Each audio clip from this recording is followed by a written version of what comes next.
Shalom, selamat bergapa dalam gereja Kristus menyapa. 1 Raja-Raja 19 ayat 9. 1 Raja-Raja 19 ayat 9. Masuklah ia ke dalam sebuah gua dan bermalam di situ. Maka firman Tuhan datang kepadanya, demikian, apakah kerjamu di sini, hai Elia?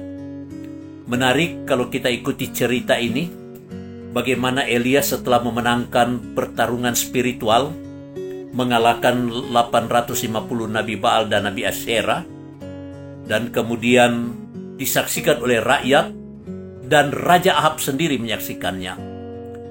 Lalu ketika Elia suruh sembelih mereka semua, karena ternyata mereka tidak dapat hadirkan kuasa Nabi Baal, lalu rakyat menggiring nabi-nabi Baal itu dan dibunuhlah mereka.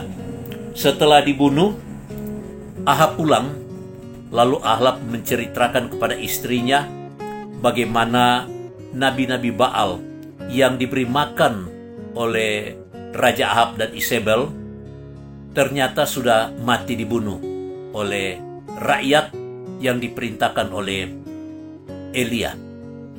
Maka Isabel, istri dari raja, mengancam dan berkata, kasih tahu kepada Elia, besok seperti waktu ini nyawamu akan seperti salah seorang dari Nabi Baal yang kau telah bunuh itu. Mendengar ancaman dari istri Ahab, Isabel, ketakutanlah Elia. Lalu Elia pergi ke Berseba, dia masuk ke padang gurun, dan dia duduk di bawah pohon arar, dan dia minta, Tuhan cabutlah nyawaku. Baru saja memenangkan pertempuran spiritual, dan menang total, menang mutlak. Ternyata ancaman seorang perempuan, karena dia istri raja, dia frustasi dan putus asa. Dia lari bersembunyi. Berapa banyakkah di antara kita juga, para pelayan Tuhan, orang-orang yang bilang percaya pada Tuhan Yesus, mungkin dipakai oleh Tuhan dengan luar biasa, memenangkan banyak jiwa, dan dapat mengalahkan kuasa kegelapan. Tapi ketika berhadapan dengan tantangan dan kesulitan yang dia rasa terlalu berat, mulai kecewa, putus asa, dan minta mati. Bukan sedikit juga ada hamba-hamba Tuhan yang stres, yang depresi, yang putus asa, yang kecewa, yang seolah-olah tidak berpengharapan lagi oleh karena menghadapi tantangan atau kesulitan. Elia, hamba Tuhan yang luar biasa, tapi ternyata juga manusia biasa yang bisa menghadapi kesulitan dan tantangan dan sampai minta mati. Lalu ketika dia masuk ke dalam gua, Tuhan datang dan Tuhan berkata, Elia, apa kerjamu di sini? Apa kerjamu di sini, hai Elia?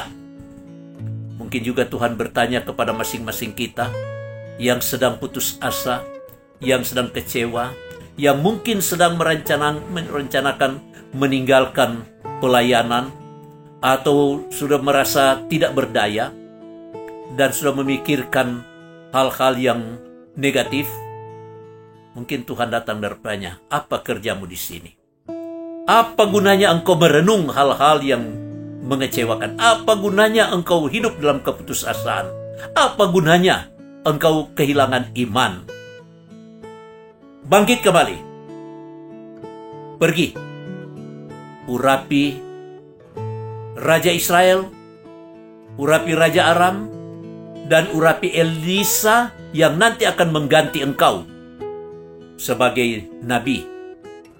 Dan kemudian di tengah putus asa, Elia bangkit lagi, percaya diri lagi, mengerjakan pekerjaan yang dilanjutkan untuk mempersiapkan generasi baru, agar ada generasi baru yang dapat melanjutkan pelayanan-pelayanannya. Dan betul, setelah Elia terangkat ke sorga, maka Elisa yang mewarisi jabatan pelayanan dari Elia, dan ternyata Elisa melanjutkan pelayanan-pelayanan dari Nabi Elia.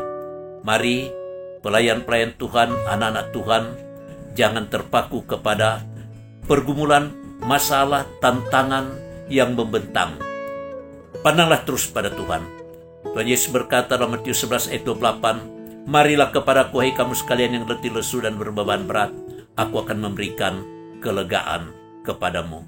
Datanglah pada Yesus, kuatkan imanmu. Tuhan Yesus memberkati. Amin.